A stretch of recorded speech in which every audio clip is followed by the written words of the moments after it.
This is a golf shot that a high percentage of golfers get totally wrong, and it can destroy your scorecard. Hi everyone, my name is James Robinson.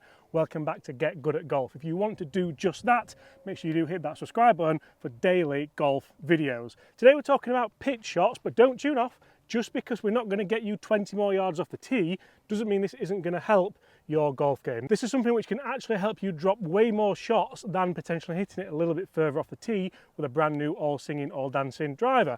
So the first thing that people generally get wrong here is club selection. So we've got about 60 yards down here, and one thing which I see so many golfers do, they reach straight for the lob wedge, straight for the sand wedge, right, 60 yards. So I can pretty much go nice and far back here and I can smash it up in the air and the ball's going to spin back, and that's going to help me get closer to the flag.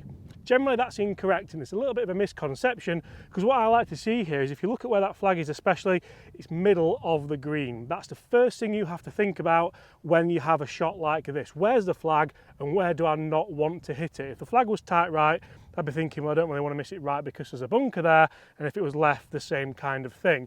With it being in the middle, I can be a bit more attacking, but I've got a pitching wedge. Now the reason for this is that I can control this golf club if I swing it a little bit shorter.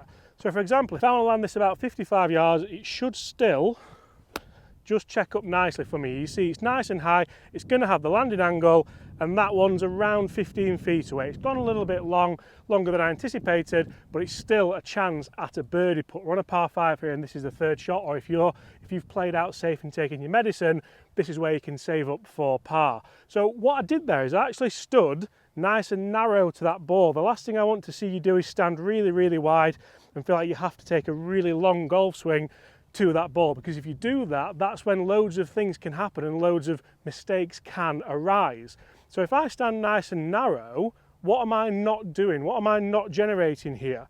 If I was to hit this full or hit this a driver, I would stand wide so that I can store up loads of energy. I can get that sequencing on the way down. I can get the hips working, then the shoulders, and then the club working. But I don't need to do that here, because I know that all I have to do with this pitching wedge is get my left arm to about parallel to the ground. A lot of people will have a clock method here where you think 6 o'clock, 7 o'clock, 8 o'clock. I don't even go into that much detail. I just think, right, if I can just hit left arm parallel to the ground and move through, that's how I know I'm going to get this distance. And that's something which you can practice at the range, you can practice out on the golf course, or you can just practice at home just by making practice swings, yep, left, and then as long as I move through and my weight transfers to the left or stays on the left side, that's how I can hit consistent golf shots. So if I hit this same shot again now, you'll see the key is that I get weight left on impact, but I can generally cheat a little bit there. I can start with my weight left, hit a very similar kind of shot, and as you can see, exactly the same distance, but the ball spun, it stopped. Again, I've got a chance at a birdie putt. Neither of those two are going to be really, really, really close, but I haven't made any mistakes. I'm going to walk up there, hopefully hold the putt. If not, I'll two putt, I'll move on. It's totally stress-free. And I see so many people miss the green here, then struggle to get up and down. You're adding a shot to your score before you've even started. Do the basics right and you will get good at golf.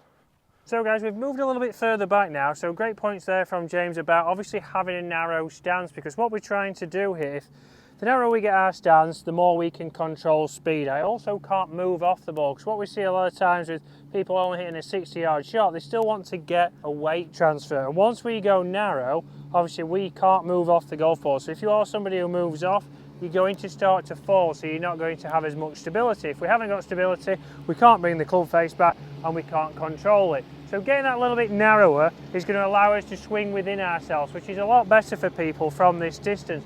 We've now moved out to around about 80 yards here, so 20 yards further. I've got the same club. I'm just going to do exactly what James said. All I'm going to do is make a little bit more of a longer swing. I'm not trying to hit it harder, and this is where people get confused. They go, okay, I'm a bit further back, I can hit the same club, but if I just hit it a bit harder, it's going to go that distance. We don't want to hit it any harder. All I want to do from here, narrow stance, get that weight left to start with, and then from here I'm just going to control that speed. It's going to be a little bit more than parallel, turn through, and that should give me around about pin high. So you can see I've tugged that a little bit left, and that's probably gone again to around about 15 feet, the same as James. And if we talk to our averages from this distance, it's around about 17 feet. So although I'd be disappointed in myself with that shot, realistic I shouldn't be. So neither should you. You should be going, okay, I'm on the green, I've got a chance. Interesting how you're more disappointed than I am, because mine's long, but it looked on target. So I had that time where I was thinking, oh, this could be close. Yeah, exactly. So James has gone a little bit long, but it was on target. So he's ticked the line, I've ticked the distance. Together. So if we did it together, we'd be all right. But this is where you've got to think, obviously moving back forward to where James is, my stance stays the same width. From here again, we're trying to say the best on tour is going to be around about 15 feet or around about 14 feet. So again, it's not obviously as close as you think. How many people comment below? Obviously get on from 100 yards and think, well, I need this inside 10 feet because that's what I should be doing, because I'm all right with my pitching wedge, or I'm all right with my sand wedge.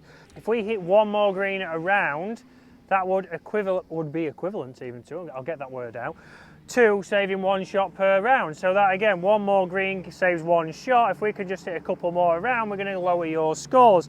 From here, I'm just going to now take it a little bit shorter. So I'm not changing my tempo. Tempo stays the same. It's just a shorter swing now. Weight is left, and we can control this. I mean, I'm consistently hitting it left, so that's a good thing. I know pace control, distance control is absolutely perfect. I've edged in a little bit closer than my previous shot, but I'm just closing that face down. So again, I can start to give myself feedback that I don't need to be releasing that club a little bit early. My distance is good.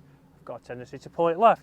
We're going to go in a little bit closer now, and this is now probably, you're looking at just over 40 yards. I can still stay with a pitching wedge. Again, how many people would change here? I've got a lot of green to work with, so I can still come in here and make a nice swing. This is now going to feel where the club's parallel to the ground. Not much movement at all. Same tempo.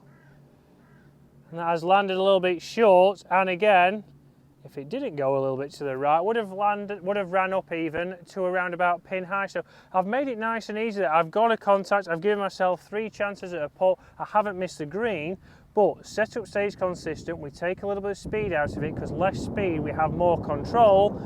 I certainly need to work on my club face.